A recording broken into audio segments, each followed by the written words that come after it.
రెండోది, సరే తాగుబోతుల సంఘానికి రాష్ట్ర అధ్యక్షుడు, నువ్వు చెప్పేది సహేతుకమైతే తాగుబోతుల సంఘం ఇంకా అయిపోయింది, ఆయన పదవి అయిపోయింది అని ప్రజలు చీకొట్టిన తర్వాత మీరు మాట్లాడేటువంటి మాటలు నిజంగా రేవంత్ రెడ్డి గారికి సలహాలు ఇచ్చేటోళ్ళు ఎవరైనా సరే కాంగ్రెస్ పార్టీలో సంబంధించి రేవంత్ రెడ్డి గారికి ఎవరు సలహాలు ఇచ్చినా ఆయన భాషను కొంత మేరకు తగ్గించుకొని మంచి భాష, కేసీఆర్ను తిట్టడం వల్ల ఆయనకి ఇప్పుడు వచ్చేటువంటి లాభం కొత్తగా ఏం లేదు, కేసీఆర్ను కంపేర్ చేసుకోవచ్చు, కానీ కేసీఆర్ను తిట్టడం వల్ల నిజంగా కాంగ్రెస్ పార్టీ 5 ఏళ్ల పాటు ప్రజల్లో మంచి మన్నన పొంది ప్రజల్లో మంచి మార్పు తీసుకొచ్చి ప్రజలు మెచ్చుకోవాలనుకుంటే కేసీఆర్ను ఇష్టం వచ్చినటువంటి బూతులు లేకపోతే చిల్లరగాళ్ళను ఊరి మీదకి వదిలి ఏది పడితే అది మాట్లాడిస్తున్నారని, వాళ్ళు చిల్లరగాళ్ళే కదా, మీరు చెప్పిన దాని ప్రకారం వాళ్ళు చిల్లరగాళ్ళను మీరు ఈ భాష వాడితే మిమ్మల్ని కూడా అదే మాట అంటారు.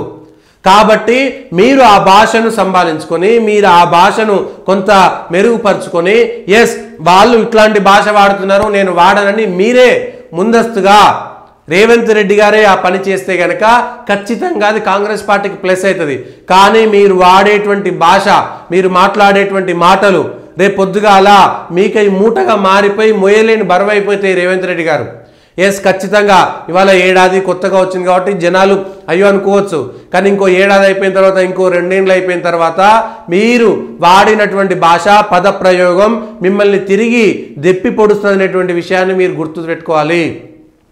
రేవంత్ రెడ్డి గారికి సలహాలు ఇచ్చేటువంటి వాళ్ళు ఎస్ గంభీరంగా కేసీఆర్ను తిట్టడం అంటే బూతులు తిట్టడమే మాత్రమే నిజమైనటువంటి తిట్లు కావు, విమర్శ కాదు.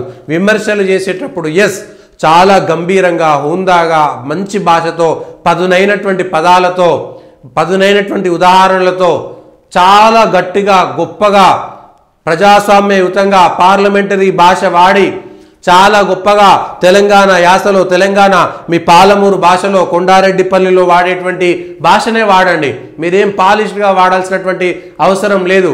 మీ గ్రామంలో మాట్లాడేటువంటి భాషనే బూతులు లేకుండా మీ గౌరవాన్ని పెంచుకునే విధంగా అరే వాళ్ళు అనవసరంగా ఇట్లా మాట్లాడిరు బై, కానీ రేవంత్ రెడ్డి గారు చాలా మంచిగా మాట్లాడిరు, చాలా హుందాగా ప్రవర్తించారు. కేసీఆర్ లెక్కనో వాళ్ళ పిల్లల లెక్కనో మాట్లాడలేదు, చాలా కమ్మగా మాట్లాడిండు, తిట్లు కూడా చాలా మంచిగా తిట్టిండు తప్పితే విమర్శలు కూడా మంచిగా విమర్శించిండు తప్పితే ఎక్కడ పనికిరాని భాష వాడలేదనేటువంటి మాట మీరు చెప్పుకోవచ్చు. కానీ సోనియా కాళ్ళు కడగాలి, కేసీఆర్ తాగుబోతుల సంఘానికి అధ్యక్షుడు, ఆయన తాగితేంది తాగకపోతేంది 10 ఏళ్ళు ముఖ్యమంత్రి అయ్యిండు, తాగుబోతు అని ఆంధ్రలో అంత తిట్టి కేసీఆర్ను పెద్ద మనిషిని చేసినట్టుగా వదిలేరి. కేసీఆర్ మాట్లాడతలేడు కదా, కేసీఆర్తో సంబంధం లేదు కదా, వదిలేయండి. ఇంకా ఆ కేసీఆర్ రోడ్డు మీదకి వచ్చినప్పుడు చూసుకోవచ్చు, లేదంటే గతంలో కేసీఆర్ సర్కార్ను విమర్శించే విధానంలో తేడా రావాలి కాంగ్రెస్ పార్టీ. బూతులు తిట్టడమే, ఎందుకంటే రేవంత్ రెడ్డి గారు పిసిసి అధ్యక్షుడు మంచిగా ఉంటే వాళ్ళ కింది క్రమంలో ఉండేటువంటి హైరార్కీలో మంత్రులు మిగిలినటువంటి వాళ్ళు కూడా జుగుప్సాకరమైనటువంటి భాష మాటలు వాడకుండా జాగ్రత్తగా మంచిగా వాడేటువంటి అవకాశం ఉంటుంది. కానీ మీరే ఆ భాష వాడితే రేపు పొద్దుగాల తగిన మూల్యం చెల్లించుకోవాల్సి వస్తుంది.